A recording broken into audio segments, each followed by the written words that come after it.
હવે જોઈએ સમાચારો વિગતવાર। ભરૂચની લોકસભા બેઠક પર રાજ્યસભાના સાંસદ અહેમદ પટેલ લડી શકે છે ચૂંટણી। પાર્ટીએ આપ્યા સંકેત। છેલ્લા 15 દિવસથી કોંગ્રેસમાં ટિકિટના ઘમસાણ વચ્ચે ભરૂચના પનોતા પુત્ર મેદાનમાં આવવાની વાતથી કોંગ્રેસીઓમાં ભારે ઉત્સાહનો માહોલ જોવા મળ્યો હતો।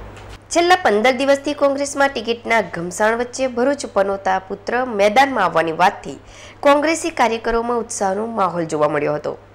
છેલ્લા 1989માં ભરૂચ બેઠક પરથી ચૂંટણી લડ્યા હતા।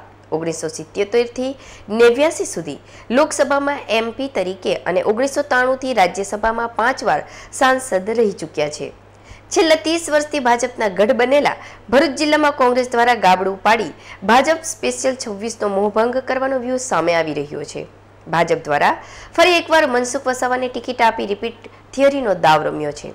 ત્યારે આદિવાસી વોટ બેંક વિસ્તારમાં જ્યાં કોંગ્રેસ અને છોટુ વસાવા ગઠબંધનની વાત વચ્ચે કોંગ્રેસ સ્થાનિક નેતાનો 2 ટીપી જોડાણ વિરોધ બમણો બન્યો હતો અને કોંગ્રેસ સિમ્બોલ પર ચૂંટણી લડવા માટે પાર્ટી મોવડી પણ દબાણ સ્થાનિક દાવેદારો દ્વારા મૂકવામાં આવ્યું હતું।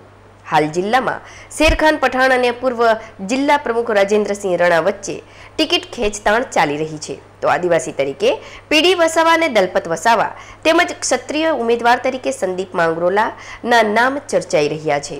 જે વચ્ચે ભરૂચ બેઠક પર કોંગ્રેસના ઉમેદવારના મુદ્દે ચાલી રહેલા ઘમસાણ વચ્ચે પાર્ટી હાઈકમાન્ડ દ્વારા ભરૂચના પનોતા પુત્ર અને સોનિયા ગાંધીના રાજકીય સલાહકાર અહેમદભાઈ પટેલને ચૂંટણી લડવાનો સંકેત આપ્યો છે।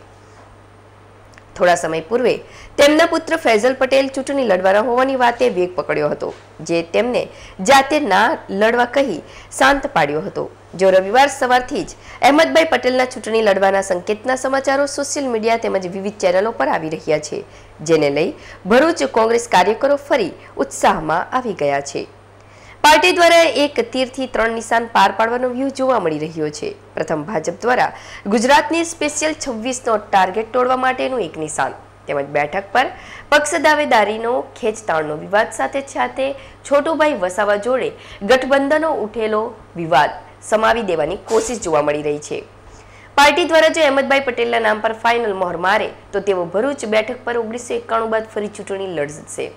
અગાઉ 1977 થી 1989 સુધી તેઓ ભરૂચ બેઠક પરથી ચૂંટાઈને ગયા હતા, જ્યારે 1989 અને 91માં તેઓને ભાજપના ઉમેદવાર સામે હાર્યા હતા। ત્યારબાદ તેઓ 1993 થી સતત રાજ્યસભાના સાંસદ તરીકે ચૂંટાઈ આવી રહ્યા છે।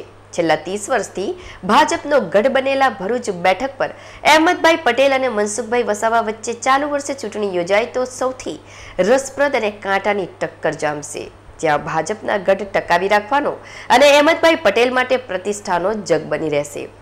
જોકે સવારથી જ અહેમદભાઈ પટેલના નામની ચર્ચા સમયે આવતા કોંગ્રેસ કાર્યકરોમાં ફરી એકવાર પ્રાણ પુરાયા હોય તેમ ભારે જોશ જોવા મળી રહ્યો છે। જોતા જિલ્લામાં આ વખતની લોકસભાની ચૂંટણી ઐતિહાસિક બનવાની સાથે ભાજપના વિજય રથ અટકાવવા માટેની રાજકારણ શતરંજની વિસાત પાથરવામાં આવી રહી હોવાનું જોવા મળી રહ્યું છે।